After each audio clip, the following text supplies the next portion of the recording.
संसार में कछु ना। सुना मेरी बात। रोई के हरिश्चंद्र बोले करम चले कछु करवाइले होनी बड़ी है बलवान करम चले कछु करवाइले।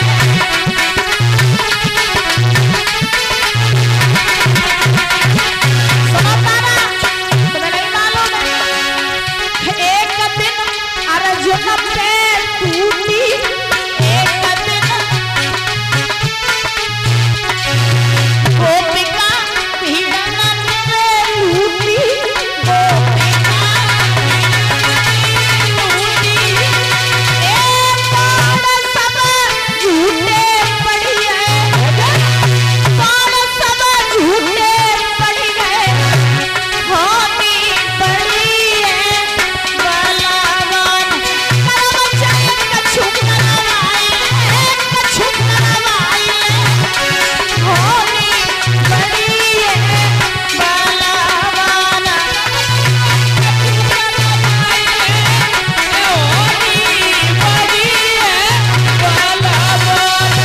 महाराज हरिश्चंद्र बोले तारा मुझे क्षमा कर देना, हमारा तुम्हारा साथ बस यहीं तक का था।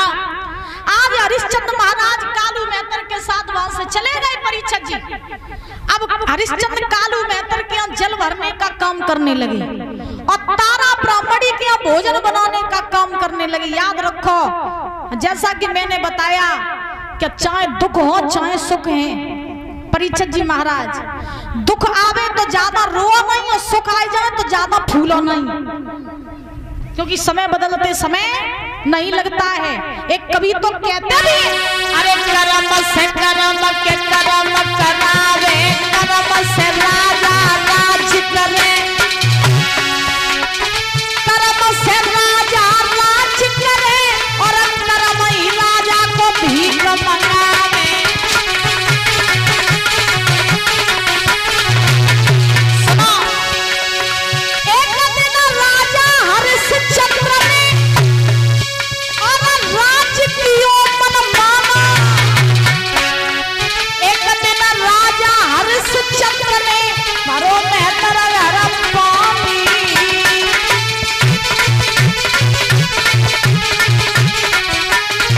इसीलिए कहते बलियारी बलियारी समय तेरी बलियारी राजा से हुई है भिखारी समय तेरी बलियारी।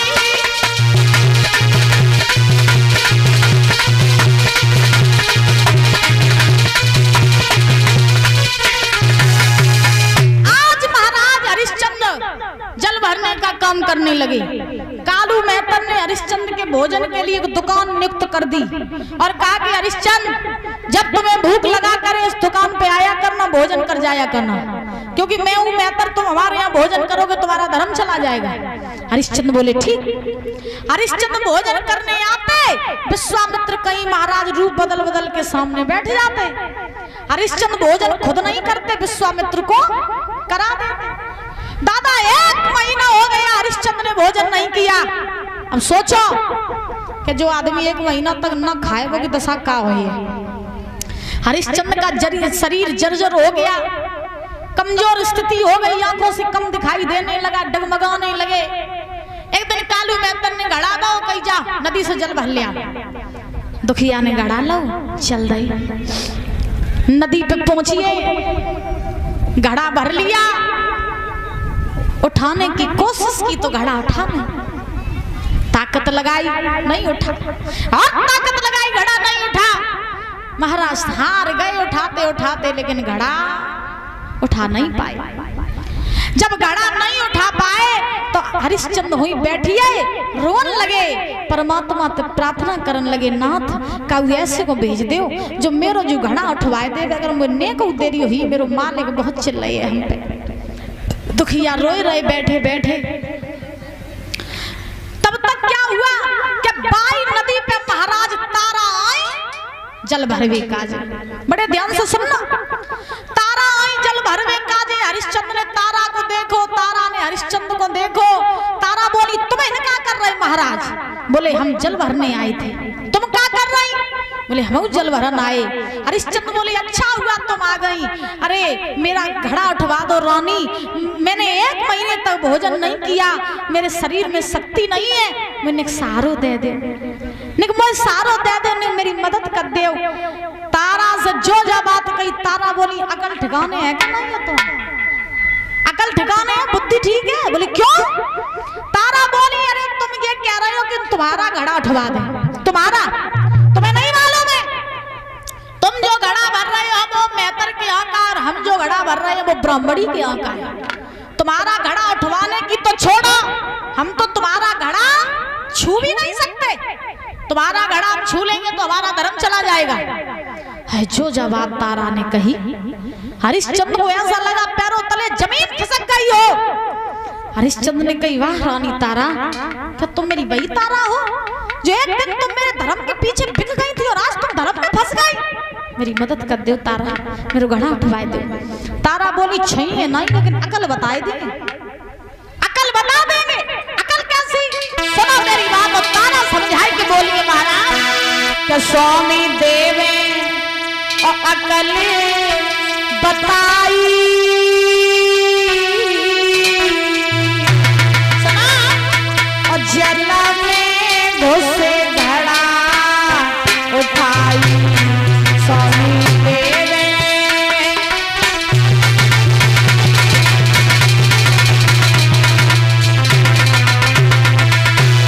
तारा बोली महाराज स्वामी देवे अकल बताई, जल में घुसे घड़ा उठाई स्वामी देवे।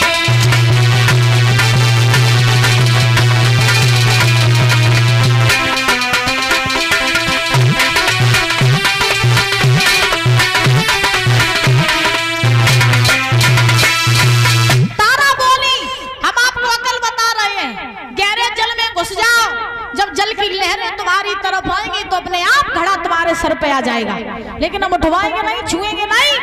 तारा ने जल भरो गांव से चली गई। है दुखिया हरिश्चंद्र देखते ही रहिए महाराज। आज हरिश्चंद्र ने कहा करो, गहरे जल में घुसिए मैया, तो जल की लहरें जब उनकी तरफ आई तो घड़ा हरिश्चंद्र के सर पे आएगा। हरिश्चंद्र चलो भाई चलो, नहीं जा रहो महाराज, शरीर डगमगा रहा है, पैर लड़खड़ा रहे हैं, आंखों से कम दिख रहा है। जैसे ही आगे बढ़े सो ठोकर लगी, पछाड़ खाए के गिरिए, घड़ा फूट गया। कालू मेहता राव बन कही बोले अरिया तुझे घड़ा फोड़ रहा जब पैसा का तेरे बाप के लगे है? क्या तू भोजन नहीं करता, तुझ में शक्ति सामर्थ्य नहीं रहा तो जो तू घड़ा जिनको संभाल पाए? हरिश्चंद्र ने हाथ जोड़े, कांपने लगे, महाराज क्षमा कर दो, गलती हो गई, क्षमा कर दो, ऐसी गलती मैं दोबारा नहीं करूंगा। कालू मेहतर ने लाठी पकड़ाई, एक कम्बल पकड़ाया और कहा जा जाके मरघट की रखवाली कर, और याद रहे मरघट पे कोई लाश आए तो बिना कर कफन लिए जलाना नहीं है। दुखिया ने लाठी ले ली, कम्बल ले लिया, मरघट पे जाए के रान लगे। एक कवि कहते हैं कभी सर्दी कभी गर्मी, ये कुदरत के नजारे होते हैं। कभी सर्दी कभी गर्मी, ये कुदरत के नजारे होते हैं। और कभी कभी प्यासे वो भी रह जाते हैं जो दरिया के किनारे करते थे न्याय जो जज बनकर, करते थे न्याय जो जज बनकर, भाई कटघरे में खड़े देखे, और करते थे इलाज जो डॉक्टर बनकर भाई हॉस्पिटल में पड़े देखे। समय बहुत बलवान होता है, सदा दिन कभी किसी के एक से नहीं होते। लिखा सदा दिन एक से किसी के न गुजरते देखे, इंसान दुनिया में चढ़ते उतरते देखे।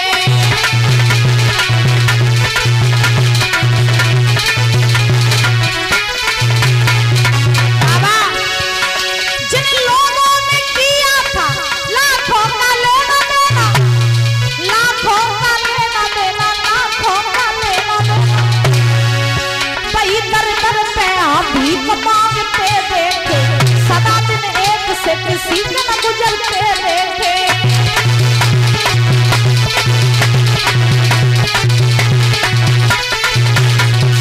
आज महाराज हरिश्चंद्र मरघट पे जाएंगे, मरघटिया बन गए। परीक्षित जी महाराज सुखदेव जी समझा रहे हैं राजन परीक्षित, हरिश्चंद्र तो मरघट की रखवाली कर रहे हो, इधर तारा ब्राह्मणी के यहाँ भोजन बनाने का काम कर रही है।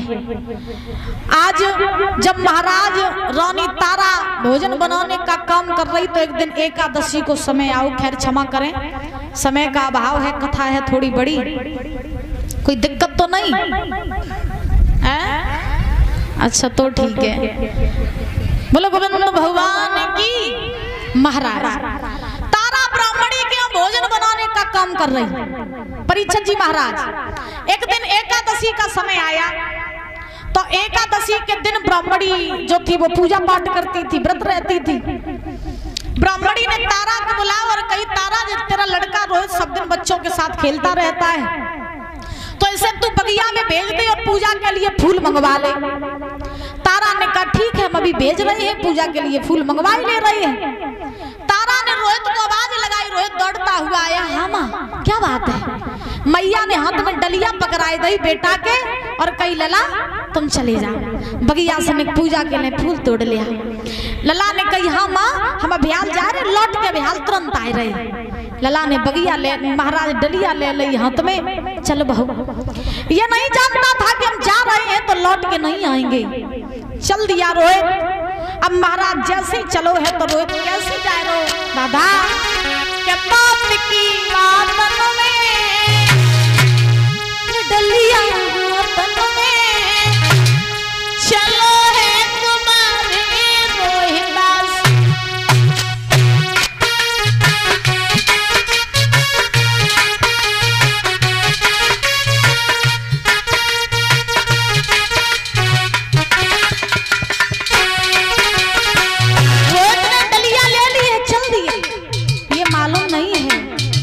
लौट के आ ही नहीं पाएंगे। मैया बड़े बड़े प्रसन्नता से अपने बेटे को भेज रही है, जा लला बगिया से फूल ले आओ। हाँ गजब हो गया।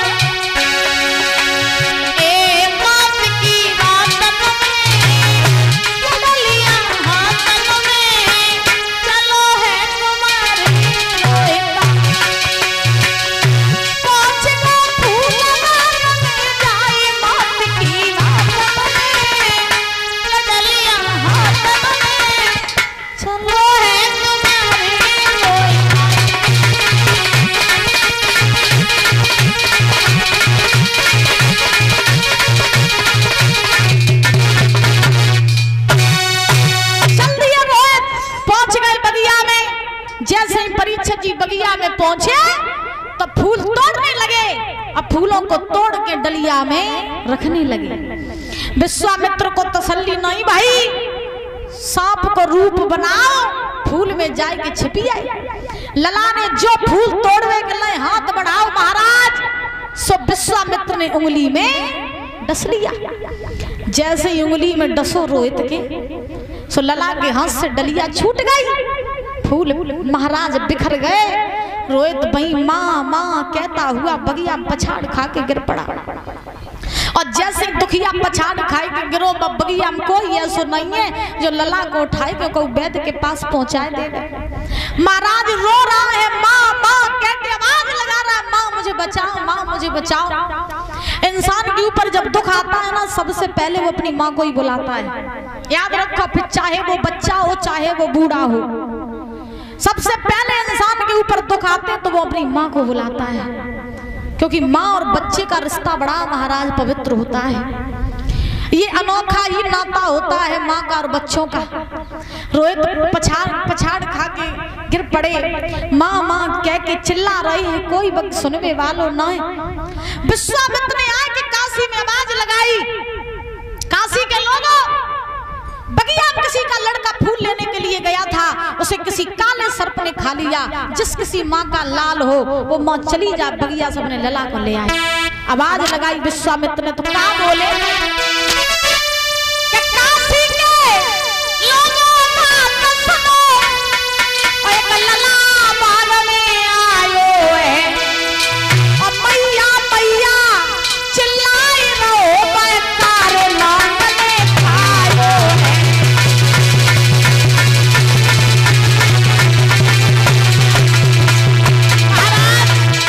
विश्वामित्र आवाज लगा रहे हैं, लेने, उसे काले सर्प ने खा लिया। जिस किसी माँ का लाल हो मत चली जा, अपने लला को ले आना, वो मर जाएगा। ऐसा ही नहीं।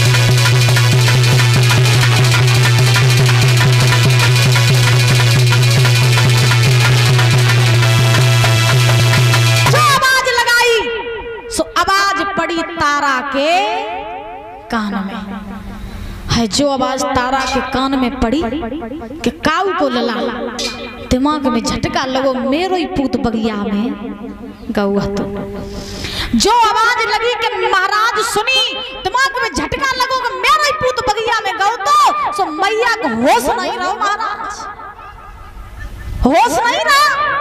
पैरों तले जमीन खिसक गई। भोजन बना रही थी, भोजन बनाना तो छोड़ दिया, भागी और ब्राह्मणी के पास पहुंची, पांव पकड़ के बोली, मैया मेरो लला बगिया में फूल लेबे काजे गौ तो भाई गौ काले सर्प ने खाइलो, मैया मुन्ने को वगा देरी हुई, मेरे लला मर जाएगो मैया, वो बचेगो ना, मुझ चलो जान दे, मुझ चलो जान दे, मेरी आंखों को तारो चलो जाइए मैया, मेरे लला कछु ही हो बगी मैया जीते जी मर जाएगी।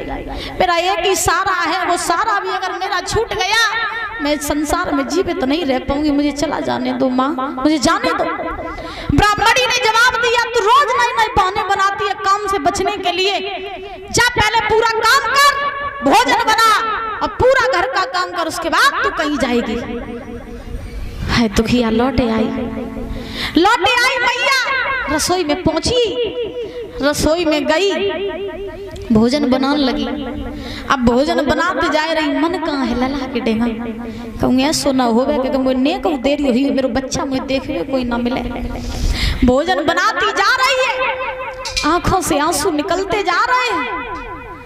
ऐसी दशा है तारा की जैसे बिना बछड़े के गाय रोती है, जैसे बिना पानी की मछली तड़पती है, तैसे तारा रसोई में बिलख रही है, तड़प रही है। भोजन बनाए रही, मन